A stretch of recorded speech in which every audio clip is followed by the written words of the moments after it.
VIGELON, how it all started, with the keyword vigilance, continued alertness, and monitoring.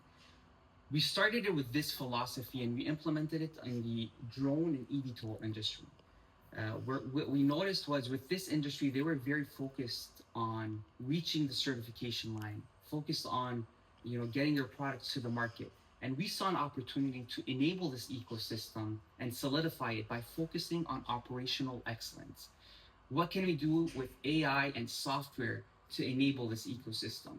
It first started off with predictive maintenance, and that's where we secured a non-dilutive grant by the government of Canada through the Idea Fund. But with time and with a lot of research and verifying and validating what the pain point was in this industry, we realized that predictive maintenance, although we had algorithms and an amazing plan to execute, it just wasn't there yet.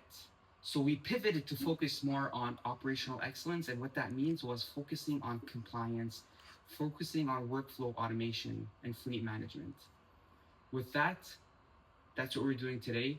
The next episode, I'm going to shed some light more on how me and the co-founder founded VIGELON and why we were the right personalities to get this ball rolling. Thank you.